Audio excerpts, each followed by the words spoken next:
कार्यकारी अभियंता बांधकाम विभाग क्रमांक 3 जिल्हा परिषद नाशिक इथं आलोय। आमचा अर्ज द्या। तर विषय होता माहितीचा अधिकार बरं का। माहितीचा अधिकार होता जनसुविधा आणि मूलभूत सुविधा यामध्ये ना आमच्या देवगाव जुना देवगाव गट आणि आता नवीन नांदूर गट यामध्ये ना झालेल्या कामांची ना आम्ही माहिती मागितली होती।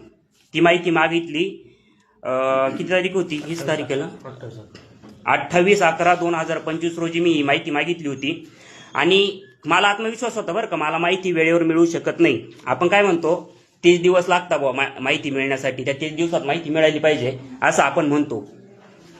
पण मला आत्मविश्वास होता की माहिती मिळू शकत नाही। तर त्या अनुषंगाने मी आपले झेडपीसीओ ओमकार पवार सरांना या संदर्भात भेटलो। म्हटलं सर, प्रत्येक वेळेस आहे ना माहिती ही ना काही गोष्टी सांगून आहे ना नाकारली जाते। काही कारण देतात बरं का अधिकारी लोक, काही कारण देतात ते टाळाटाळ होते। तर एवढे 30 दिवस आता किती दिवस झाले असतील आपली माहिती मागून? दीड महिना झाला आणि कंटिन्यू आमचा फॉलोअप चालू आहे, साहेबांसोबत चालू आहे, निफाडला चालू आहे, इकडे चालू आहे। म्हणजे सामान्य माणसाने हेलपाट्यानीच मारायचं का यांच्याकडे वेळेत माहिती मिळणार नाही का? आणि यांनी टोलोटोलवीच करायची। निफाडवाल्यांनी म्हणायचं नाशिकला जा, नाशिकवाल्यांनी म्हणायचं नाही ती माहिती खालीच आहे।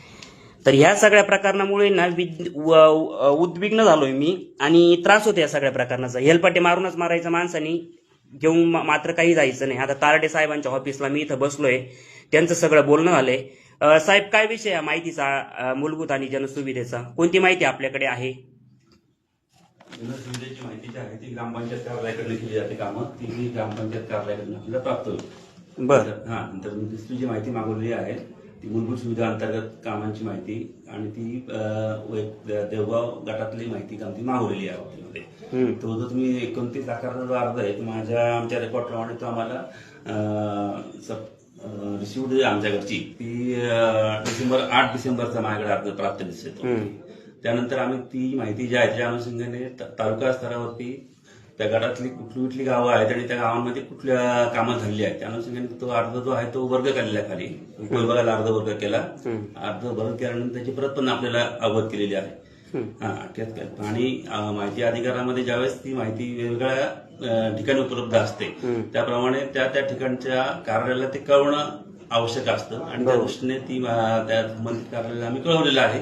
आणि माहिती देण्याच्या अनुषंगाने ही प्रोसेस आमची चालू आहे। माहिती जी मागवलेली आहे ती माहिती मागच्या कार्यकाल 2016 ते 2019 असा दिसून येतोय आणि त्या कार्यकालातली माहिती द्यायला एक कार्यालय बांधील आहे। याच्यामध्ये कुठल्याही स्वरूपाची टाळाटाळ झालेली नाहीये। ज्यावेळी वेगवेगळ्या कार्यालयाशी आपले संपर्क साधला गेला त्याबाबत आपल्याला अवगत केलेलं आहे। आणि आज आपल्याशी चर्चा केल्यानुसार जी काही माहिती आपल्याला देणं आहे त्या बाबतीत संबंधित कार्यालयाशी संपर्क पण साधले आम्ही तालुका स्तरावरती आणि त्यांची त्या बाबतीत पुढची ती माहिती संकलित करून लवकरात लवकर आपल्याला देण्याबाबत कारवाई करण्यात येईल। माहिती अधिकार अधिनियम 2005 अन्वये आपण अर्ज करतो, ती माहिती किती दिवसात मिळणं अपेक्षित आहे? माहिती अधिकाराच्या अनुषंगाने ती माहिती त्या कार्यालयात उपलब्ध असेल तर त्या कार्यालयामध्ये 3 दिवसामध्ये आपल्याला देणं आवश्यक आहे। जर ते माहिती वेगळ्या कार्यालयात असेल तर त्या मूळ कालावधीमध्ये त्या संबंधित कार्यालयाला त्याबाबत अवगत करणं आणि त्याबाबत आपल्याला कळवणं आवश्यक आहे। मूलभूत सुविधा जनसुविधा यांपैकी कोणती माहिती आपल्याकडे उपलब्ध आहे? मूलभूत सुविधाची माहिती या कार्यालयात उपलब्ध आहे। मग तुम्ही आम्हाला या संदर्भात कार्यालयाच्या अंतर्गत 30 दिवसाच्या आत तुम्ही ती माहिती आम्हाला दिली का?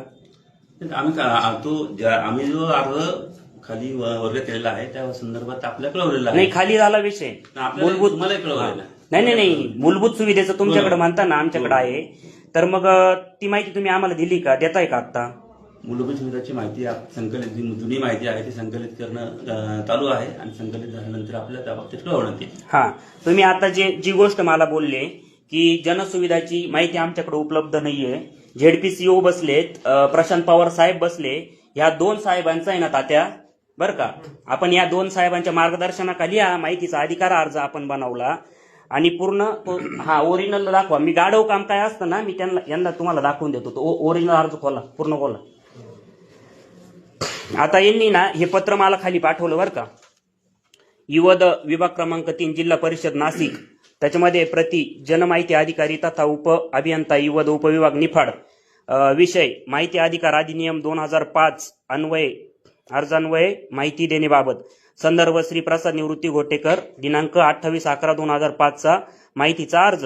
वरील संदर्भीय विषयान्वये आपणास कळवण्यात येते की श्रीप्रसाद घोटेकर, मुक्काम पोस्ट खेडले झुंगे, तालुका निफाड, जिल्हा नाशिक यांचा दिनांक 28/11/2025 रोजीच्या अर्जात नमूद मुद्दा क्रमांक 1 नुसार सन 2025-26 पर्यंत माहितीची आपल्याकडे हस्तांतरित करण्यात येत आहे. मागणी केलेली आहे. सदरची माहिती ही उपविभागांशी निगडीत असल्याने सदरचा माहिती अधिकार अर्ज नियम 6(3) अन्वये माहितीचा अधिकार अर्ज नियम 6(3) अन्वये आपल्याकडे हस्तांतरित करण्यात येत आहे. तरी आपल्या कार्यालयाकडील उपलब्ध असलेली संपूर्ण माहिती संबंधितांना हे पत्र प्राप्त झाल्यावर 15 दिवसात उपलब्ध करून नियमानुसार त्वरित आवश्यक ती फी मोफत उपलब्ध करून देण्याची, म्हणजे फी अथवा मोफत काय असेल ते बरोबर देण्याची कार्यवाही करावी. सोबत श्रीप्रसाद निवृत्ती घोटेकर, जनमाहिती अधिकारी तथा कनिष्ठ अधिकारी इवद प्रत. आता झालं काय माहिती का, आम्ही इथं इवदला पण जाऊन आलो, निफाडला पुरी साहेबांना भेटलो, आहिरे साहेबांना पण भेटलो. ते म्हणे ही माहिती वरती तुम्हाला जिल्हा परिषदलाच मिळेल. आम्ही आलो इथं जिल्हा परिषदला.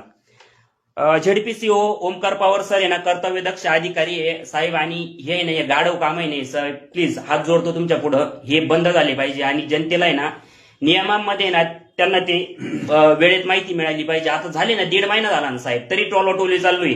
अजून यांची माहिती ना संकलित होत नाहीये. माहिती मोठी आहे, हे करतो ते करतो, 30 दिवसाच्या आतच मिळणं गरजेचं होतं. आणि Omkar Pawar sir, CO sir, हे बघा यांनी चुकी काय केली माहिती का, ह्या पत्रासोबत आहे ना हा ओरिजिनल अर्ज पण आमच्याकडे यांनी पाठवून दिला. आता हा अर्ज मी माझ्याकडेच ठेवणार आहे, मला तो टपालाने आलेला आहे. आता यांच्याकडे यांनी जर हा अर्ज मला पाठवून दिला तर ही माहिती शोधणार कशी. आता हा पण माझ्या समोर आहे ना, हा प्रश्न आहे, काय करायचं याचं. केंद्रीय माहितीचा अधिकार अधिनियम 2005 आणि हे बघा हे तिकीट लावलेला अर्ज.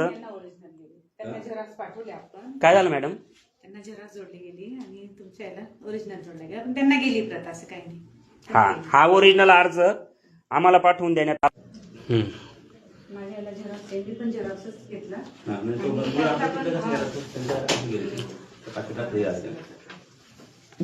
झेरॉक्स त्यांना ठेवली वाटतं ना, आपल्याला ओरिजिनल दिलंय. आणि हे पण बा ओमकार पवार सर, सीओ नाही तुम्ही तिकडे, तुम्ही आता आमच्याकडे येऊ नका, तुम्ही तुमच्याकडे थांबा. ओमकार पवार सर, काम कसे चालतं बघा. ओरिजिनल माहितीचा अधिकार मला पाठवून दिलाय, म्हणजे चालतं काय, काम करायचंय का नाही आणि व्यवस्थित करायचंय का नाही, का जनतेची नुसते टोलोटोलीच करायची आहे. हातात काही मिळालेलं नाहीये 30 दिवसाच्या नियमानुसार. 30 दिवसाच्या आत माहिती मिळावी, मूलभूतची मिळावी, जनसुविधेची मिळावी. हे पण नाही बोल, लोक एवढे फोन करत राहताना. फोन कृपया व्ह्युअर्सनी ना फोन कोणी करू नका, महत्वाचं चालू आहे. याचिकेवर अपील दाखल करा. समाधान भाऊ, हे अपील दाखल करणे, पहिला अपील, दुसरा अपील, तिसरा अपील ना, याच्यामध्येच आपण मरायचं का. यांच्याकडून भेटणार नाही, हाताला काही लागणार नाही का. जनमाहिती अधिकारी मोठमोठे पद आहे ना, पगार चांगली ना, द्यायला पाहिजे ना, वेळेत माहिती द्यायला पाहिजे ना साहेब. मूलभूत अधिकार लाईव्ह पण चालू आहे. मूलभूत अधिकार जनसुविधा ती लवकर माहिती निफाडून मागवा. सगळं कम्प्युटराईज झालंय, ऑनलाईन झालंय, सगळं मागवा मॅडम. तुम्ही ना काम करा, इथं नका थांबू, कामच द्या आम्हाला आता,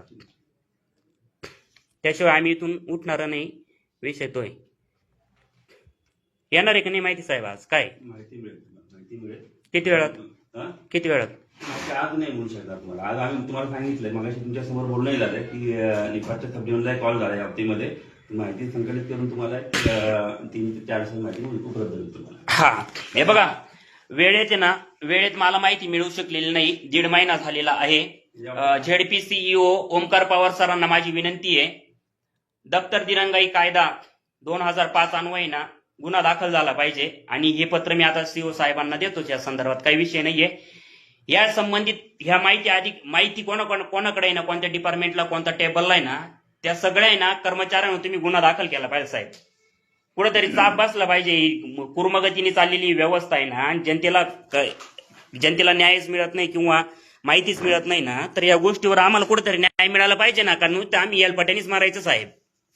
विषय अवघड आहे ना. आता मी येऊन बसलोय तरी म्हणताय का, सगळं आहे बरं का, दप्तर सगळे, ओरिजिनल अर्ज मागावा, आणखी मग काय देता बघू, त्यांना देऊ नका याचीला नाही असं चुकीचं बोलू नका. व्ह्युअर्सनी सावधान, थोडं संयम घ्या. ओरिजिनल त्यांनी काय केलंय, या माहिती अधिकारात आमच्याकडे माहिती उपलब्ध असं सांगितलंय बरं का. आमच्याकडे माहिती उपलब्ध आहे असं सांगून आहे ना, हा ओरिजिनल अर्ज पण मला परत पाठवून दिलाय त्यांनी माहिती अधिकाराचा. आपण म्हणतो ना गाढव कामं, शासकीय कामं हे गाढव कामं असतात. ते गाढव कामांची पावती मी तुम्हाला इथं देतोय आणि पुरावाच देतोय गाढव कामांचा. बाकी काही विषय नाहीये. आता मूलभूत सुविधेचं ते म्हणताय नाही मिळणार. अहो पण सगळं दप्तर यांच्याकडे असतं, सगळ्या गोष्टी असतात, द्यायला काय हरकत आहे? खरं काम असतं तर काय द्यायला हरकत आहे बरं? हे आमचं म्हणणं आहे ना. किती चक्र मारायचं? काय करायचं बोला ना. डोळ्यासमोर सगळ्या गोष्टी. आपल्याला 70 किलोमीटर एवढं लांब यायचंय.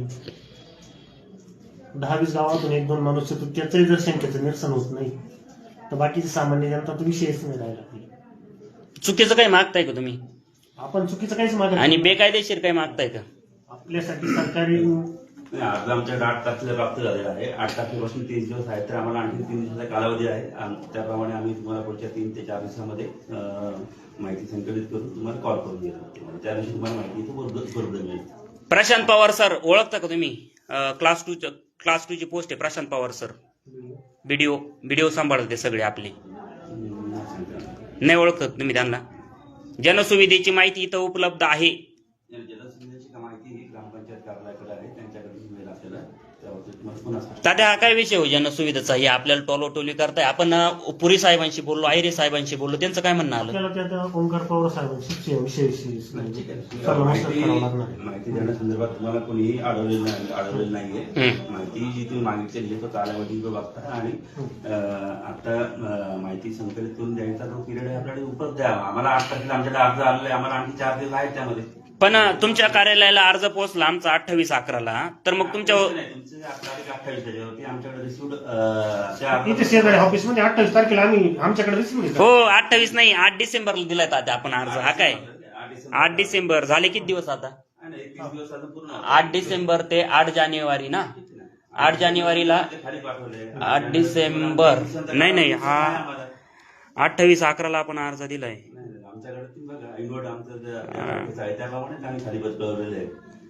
नाही हा शिक्का आपण घेतलाय ना. हा आपला नाही शिक्का. नाही ही तारीख याच्याचा विषय बरोबर. हा ये बाय 28/11. तुम्हाला माहिती 28/11 माहिती तुम्हाला मिळणार आहे. माहिती कुठल्याही स्वरूपात कुठल्याही आमच्या अधिकाऱ्यांनी कर्मचाऱ्यांनी नाकारलेली नाही आहे. आणि माहिती जी मागितली ती अतिशय जुनी माहिती म्हणजे 8 ते 9 वर्षापूर्वीची माहिती आहे. माहितीची आता सगळं कॉम्प्युटराईज झालं ना. नाही जुन्या काळातले कॉम्प्युटर नाही येते. ठीक आहे, तुम्हाला आम्ही 8 तारखेची माहिती देतो. आबा 28 नोव्हेंबर 2011 साली 28 नोव्हेंबर 2025 साली मी अर्ज दिलेला होता. आज तारीख किती आहे? 5 जानेवारी 2026 म्हटल्यानंतर दिवस किती झाले? दिवस मोजा. हे 2 हे 30 आणि 2 32 आणि हे 32 38 दिवस झाले बरं का. तर मग दप्तर दिरंगाईचं आहे ना, मला अर्ज पण द्यायचा आहे. दप्तर दिरंगाई झाली का नाही झाली? 100% दप्तर झालेली. दप्तर दिरंगाई अंतर्गत आहे ना का ही कारवाई व्हायलाच पाहिजे. सामान्य माणसाने हेलपटून मारायचं का? 38 दिवस का कशाला म्हणता? वेळेतच काम झालं. पगार होतो का? 1 दिवस इकडे तिकडे होतो का? आणि कमी पडला तर आंदोलन होतात का? 8वं वेतन 9वं वेतनसाठी आंदोलन होतात का? मग याच्यासाठी आम्ही आंदोलन नाही करायचे, याच्यासाठी आम्ही आवाज नाही उठवायचा का? दप्तर दिरंगाई